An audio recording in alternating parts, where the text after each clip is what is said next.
Bonjour. On commence par un bonjour, toujours.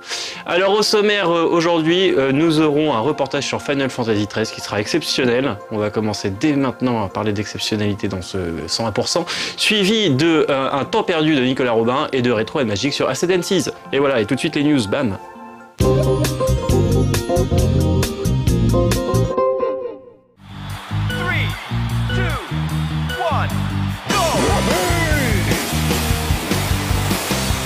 Techniquement à la masse et doté d'un gameplay très largement perfectible, Mario et Sonic aux Jeux Olympiques d'hiver n'est pas ce qu'on pourrait appeler une suite réussie.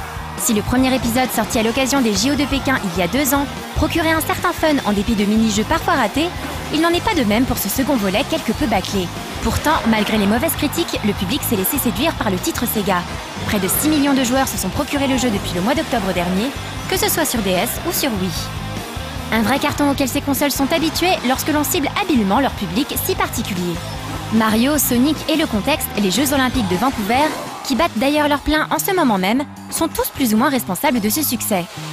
En tout cas, étant donné la réussite planétaire des 2 premiers épisodes, la logique voudrait que cette recette plus qu'efficace soit réutilisée à l'occasion des prochaines Olympiades qui se tiendront à Londres en 2012.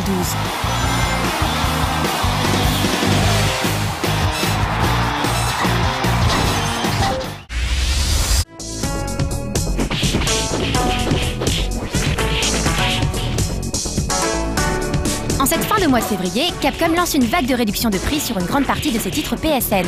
Depuis jeudi dernier, Super Street Fighter 2 Turbo HD Remix et Marvel vs Capcom 2 sont disponibles à moitié prix sur la plateforme de téléchargement de la PS3. Leur prix est passé de 15 € environ à approximativement 7 €, et ce jusqu'au 3 mars prochain. Cette opération solde sera renouvelée à 2 reprises au cours du mois de mars. C'est tout d'abord Super Puzzle Fighter 2 Turbo HD Remix et Age of Booty qui seront vendus au prix de 5 € entre le 4 et le 17 mars. Puis ce sera au tour de 1942 d'être bradé à ce même tarif à partir du 18 mars jusqu'au 1er avril.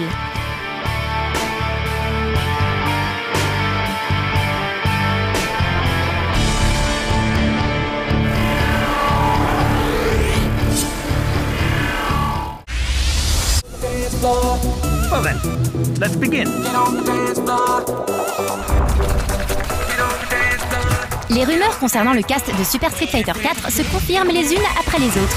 On attendait en effet l'annonce de 3 nouveaux arrivants et comme d'habitude, ils s'avèrent être ceux dont tout le monde pressentait l'arrivée. On commence avec le boxeur Dudley, dont les futurs affrontements avec Balrog risquent de faire des étincelles.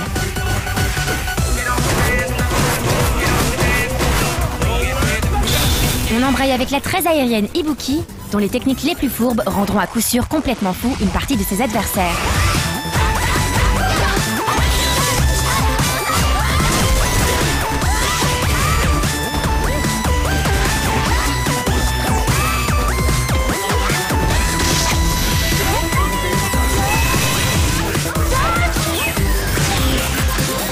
La très puissante et populaire Makoto rejoint la joyeuse bande de combattants de ce Street Fighter 4 2.0.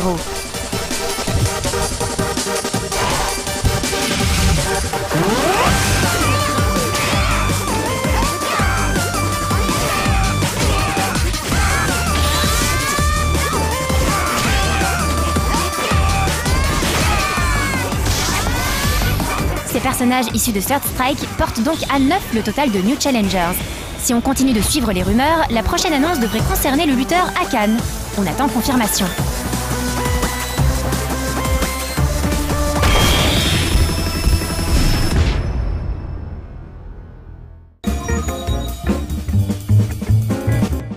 Et tout de suite, un reportage sur Final Fantasy XIII.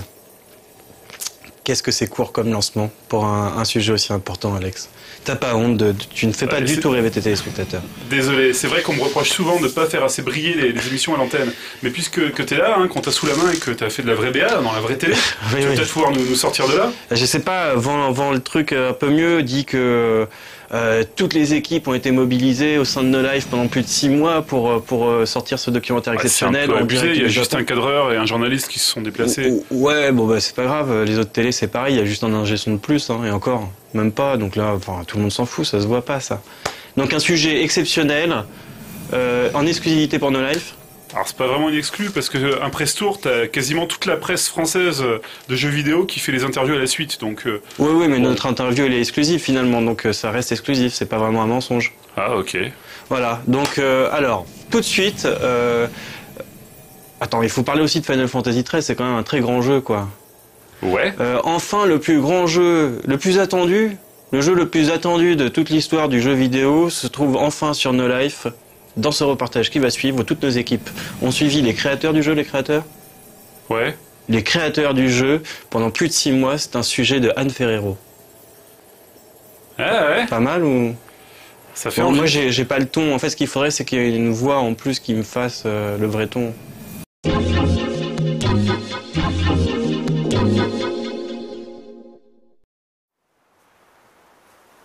We will see her, right? Tout a commencé il y a un peu plus de 20 ans avec un jeu qui était censé sauver Square de la faillite. Aujourd'hui, la série Final Fantasy est devenue l'une des plus grosses licences du monde du jeu vidéo. Toujours plus de budget, toujours plus de temps alloué au développement, toujours plus de personnes vouées au projet.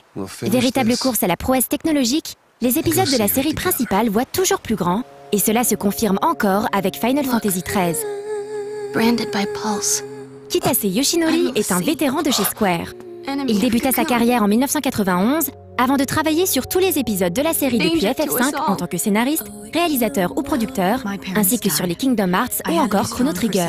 C'est lui qui a une nouvelle fois pris en charge la production de ce projet dantesque. Il était accompagné par son protégé, le réalisateur Toriyama Motomu, figure montante au sein du studio, pour répondre à une série de questions dans les salons d'un grand hôtel parisien. 今回はその、2つの世界を舞台に描いてるんですけども、一つは未来の世界国軍、もう一つは、原始的な世界グランパルスです。ライトニングたちは、主人公は、国軍の世界の住人なんですが、クリスタルの神々から国軍を破壊せよという理不尽な運命を与えられます。この運命に対してどういうふうに戦っていくかっていうのをストーリーのテーマにしています。I'm so sorry. The very existence of Ulysses puts every 今回の「ファイナルファンタジー13」はメインキャラクターの年齢層の幅を例えばサッツっていう中年のおじさんからホープっていう中学生ぐらいの少年まで幅広い年代をカバーしようっていう意思もあって非常にこう年齢のレンジも広いところを目指して作っています。To die. You're not gonna go through this ordeal alone, you know. That's what scares. 僕は今回13ではサッツというキャラクターがいるんですけど、まあ、サッツはその一人の息子の親父という設定で今回いるんですけど、そこはまあ僕も2人の子供を持つ親なのでそういう部分で共感を持っているのでサッツが好きです。僕は主人公のライトニングという女性なんですけども、今回はファイナルファンタジーシリーズ初めて強いかっこいい女性っていうのを描いています。僕も個人的にはライトニングとお付き合いしたいと考えています。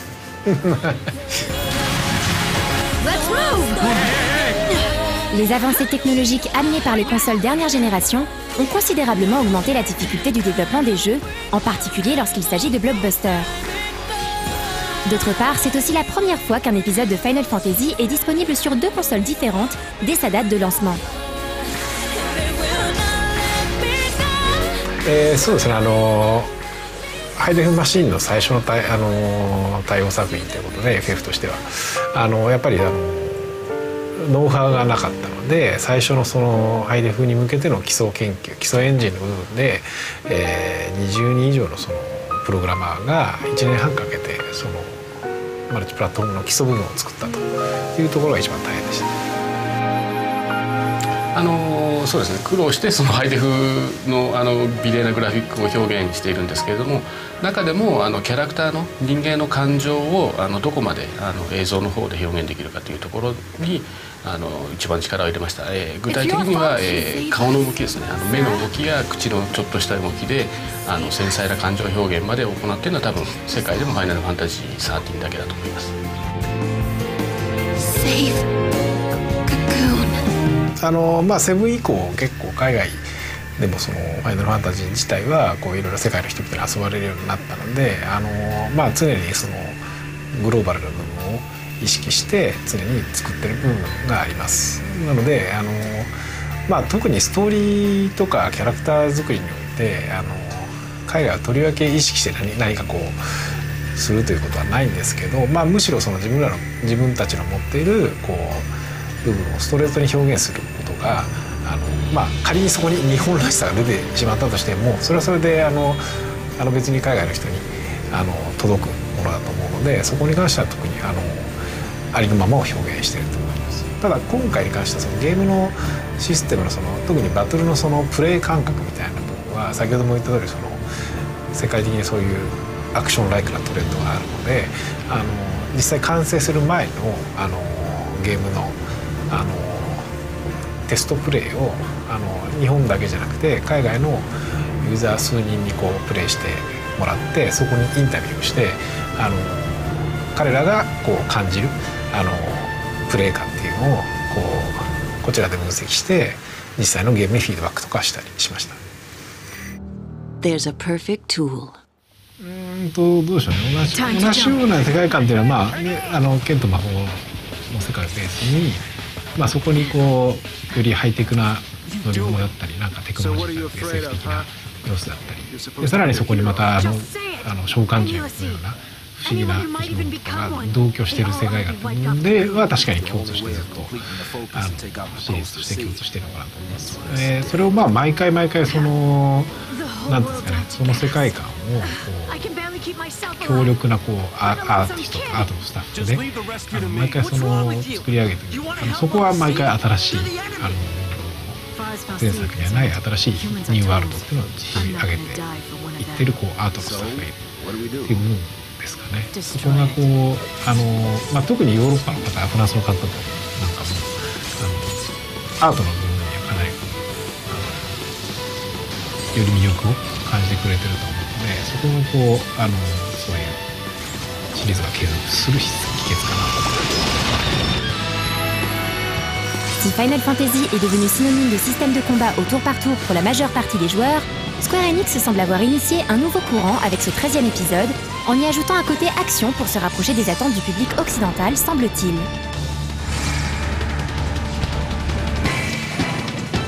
まあ毎回ゲームシステムバトルシステム新しいものを作ろうとしているのがありまして、まあ、今回ハイデフマシンということと、まあ、よりワールドワイドに向けて受け入れられるシステムにするということで、まあ、世の中そういうアクションライクなゲームシステムっていうのはトレンドになってると思うのでまあ、単純にアクションに行くわけではなく FF の戦略性の良さを持ちながらもよりアクションテイストを取り入れようということで、取り入れることによって全く新しい融合というかシステムを目指そうと思いました。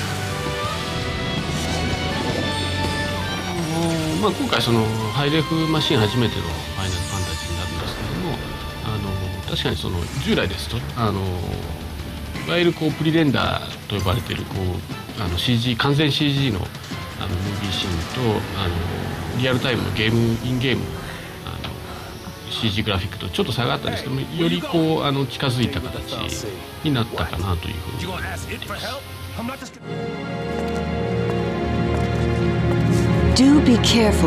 Considérée comme l'un des parangons du fameux RPG à la japonaise, la série Final Fantasy, qui a su se forger une importante base de fans en Occident, cherche désormais à rallier un public toujours plus large, en jouant notamment sur la cohérence et l'originalité des univers qu'elle propose à chaque fois, et sur sa mise en scène cinématographique.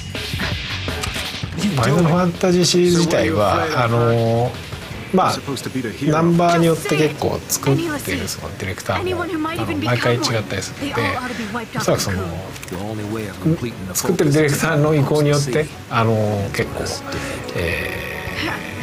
毎回どんな方向性にするかは変わってくると思うので一概にどうなるとは言えないんですけどもただ先ほども言った通り特に日本海外っていうことではなく、まあ、今回の13もそうなんですけど日本の RPG よりかといえばそうでもなくかといってじゃあウエスタンの RPG の方に完全に寄ってるかって言ったらそうでもないある意味お互いいい部分を取り入れて、全く新しいどちらも目指せない FF でしか到達できないような新しさっていうのを目指しているので、そういう意味ではどっちかというよりもいろんな RPG に限らずいろんなジャンルのいいところをエッセンスを、受けながら新しいものを目指していくのかなと思います。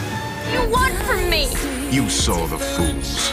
A mindless mob. 逆に僕らは逆に思ってるんで、アバターが近づいてきたと思ってるぐらいなので、従来のハリウッド映画って本当にそういう意味ではなんですかね、すごく例えばトランスフォーマーだったりターミネーターだったりっていう機械的なメカだったり SF だったり、もしくはミリタリーっぽい世界観っていうのが得意だったりしますし、もしくはロード・オブ・ザ・リングみたいなああいう剣と魔法の、ファンタジーの世界っていうのも得意だったりすると思うんだけど、FF に関しては剣と魔法の世界がベースでありながらもさらに未来やメカだったり SF だったりっていう要素が全てが詰まっている。しかもそれがすごくアートとして完成度の高い状態で詰まってるって部分では全然今までのハリウッドにはない世界観を構築してきたと思うんですよね。でしかもそれがすごくアートとして色彩豊かな、完成度を誇ってるって部分では他にはなかった部分。逆に言うとアバターでやっと我々がやってた世界と同じような世界を構築したような映画が出てきたというふうには思ってます。その辺はいろいろゲームの世界も進歩してきて、お互い映画の世界とクリエイター同士が影響し合って出てきた結果かなと思っています。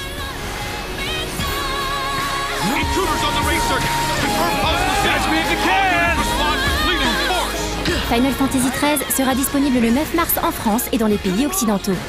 Les fans les plus impatients pourront se ruer dès minuit sur les Champs-Élysées pour un lancement en grande pompe. Cependant, même si l'engouement est au rendez-vous, on doute tout de même qu'il s'en écoule 1 million d'exemplaires dès le premier jour de sa sortie, comme ce fut le cas au Japon.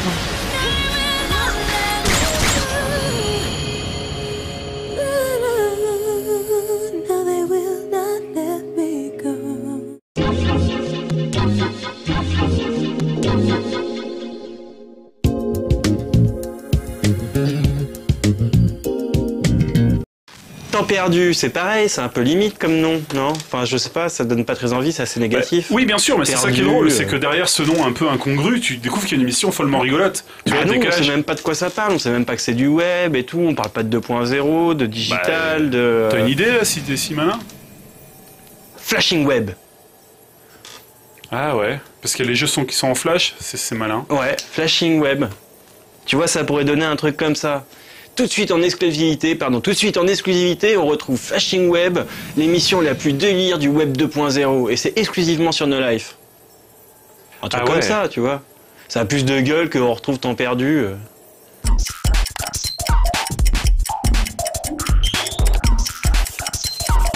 Bonjour, un chat, ça va. 2 chats. Mais alors que faire durant vos heures supplémentaires? Bienvenue au Temps perdu. Jonica est sympa, Jonica est beau, enfin peut-être. Jonica fait des jeux sympas et pas trop moches. Dans Cover Orange 2, il faut protéger des oranges, même si là, pour le coup, il s'agit d'une pomme. Pour atteindre votre but, il faudra, comme l'indique le titre, couvrir vos précieux fruits kawaii pour éviter qu'ils se fassent pourrir la tronche par le vilain orage qui passe en fin de tableau. Balancer un truc le plus haut ou le plus loin possible dans un jeu, c'est du déjà vu. C'est même du déjà vu plein de fois. Alors quand on me propose de creuser, je me dis « Enfin, du nouveau, ça va changer !» Eh bien, pas vraiment. Effectivement, ici, on ne cherche plus à atteindre les cieux, mais à plonger le plus profondément au centre de la Terre pour ramasser un max de trésors. Mais au-delà de cette évidente et fondamentale différence, c'est tout pareil. On se construit sa petite fortune que l'on dépense immédiatement en améliorations diverses qui nous permettent de retourner forer son petit trou un peu plus longtemps, ce qui nous permet d'avoir plus de sous, etc., etc. Avouons-le, c'est plutôt cool et ça occupe, mais un petit peu plus d'originalité n'aurait pas fait de mal. Pour les Tower Defense, comme disait l'autre, c'est aussi souvent la même chose. Il faut bien dire qu'il ne s'agit plus ici d'un genre, mais plutôt d'une institution. Alors quand Defend Euronor propose d'ajouter un petit côté aventure, eh bien ça donne un petit plus indéniable. Bien sûr, le principe reste le même. On pose ses unités là où elles semblent être le plus utiles, on lance la vague d'attaque, on regarde si tout se passe bien, puis on améliore ses troupes en vue de l'assaut suivant. Efficace et surtout pas trop mou du genou pour un Tower Defense, Defend Euronor, c'est que du bonheur. Un Fectonator existe sur la toile depuis un bon moment déjà, mais il a su au fil de ses différentes versions s'améliorer de plus en plus pour aujourd'hui nous proposer un bouffetant de très haut niveau. À l'aide de votre Zoulivirus créateur de zombies, vous devez éradiquer de la surface de la planète les vilains humains qui décidément sont vraiment très vilains. Si au début il suffit de cliquer une fois au milieu d'un troupeau pour remplir les objectifs fixés pour votre mission, il faudra par la suite étoffer grandement votre équipement pour réussir à anéantir toute cette vilaine engeance. Bien long, bien foutu, tout ça n'est que du bonheur car cela nous permet de ne surtout pas oublier que, pour gagner plus, jouer plus.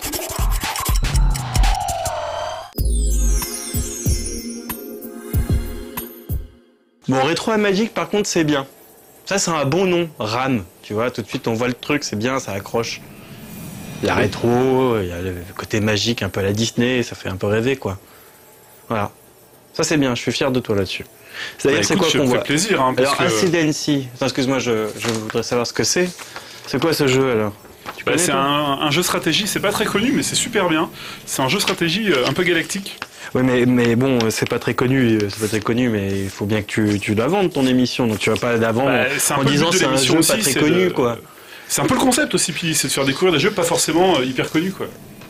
Ouais, on voit où on en est maintenant, on remarque, hein, avec vos concepts. Bon, donc, écoute, t'as raison, je te fais confiance, fais comme tu le sens. Jeu de stratégie, civilisation galactique, c'est un jeu dans l'espace, stratégique, c'est Starcraft, quoi. Ouais, ça n'a pas grand chose à voir. Hein. Ouais, mais personne ne le sait vu que personne connaît le jeu, non? Ouais. Bon, regarde. Tout de suite, on retrouve Retro and Magic avec un jeu extraordinaire, Ascendancy, qui a influencé tout l'univers de Starcraft et c'est sorti il y a bien plus longtemps que ça. Tu vois, au moins tout de suite on a une référence. D'accord. Non?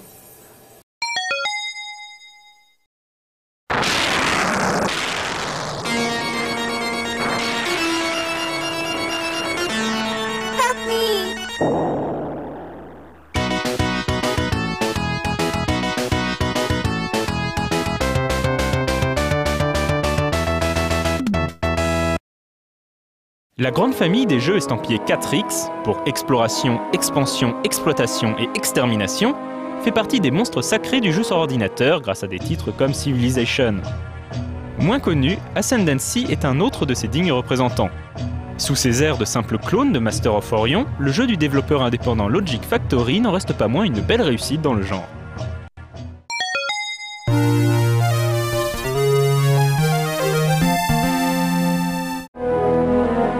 Dans Ascendancy, le joueur incarne le leader d'une civilisation extraterrestre bien décidée à régner sur l'ensemble de la galaxie.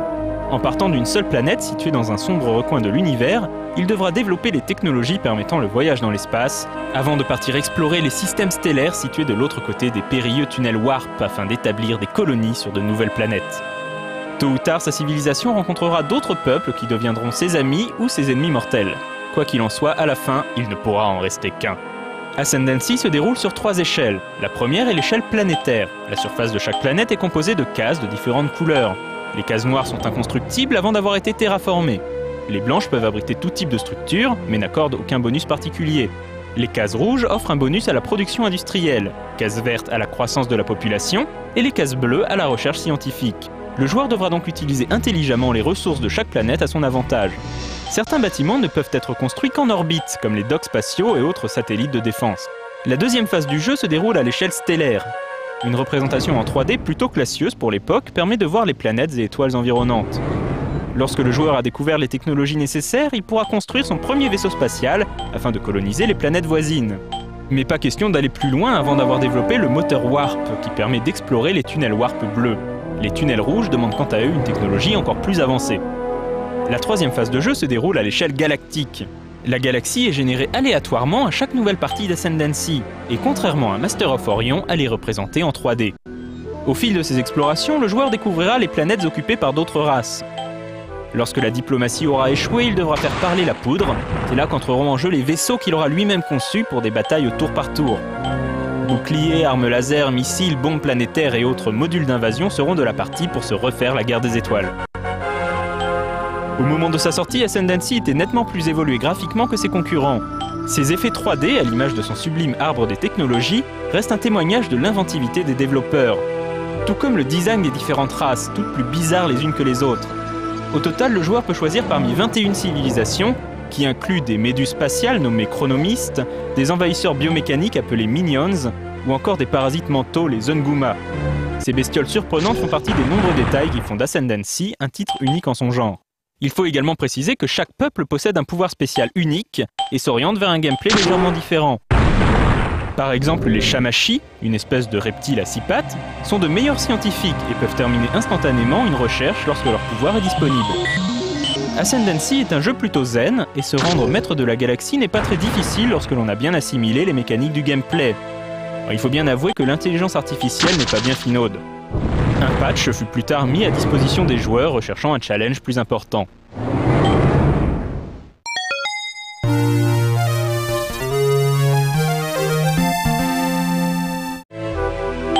Ascendancy est longtemps resté le seul vrai concurrent à Master of Orion, avant l'arrivée de la série Galactic Civilization.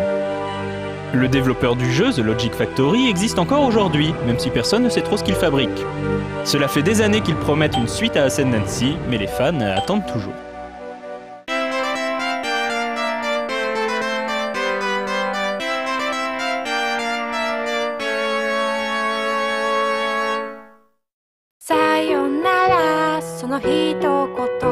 Bah, t'as peut-être raison, puis il faut peut-être qu'on revoie un peu notre manière de communiquer. Bah oui. Moi je pensais que les gens ils s'en rendaient compte tout seuls que c'était intéressant. Non, mais il faut toujours les aider, et puis tu vois comme ça peut-être qu'on... Enfin, faut que tu trouves des moyens pour faire changer cette image un peu vieillotte maintenant qu'est No Life, quoi. Ouais. D'ailleurs, faudrait peut-être qu'on commence à repenser le nom de la chaîne. Je t'en parlerai tout à l'heure.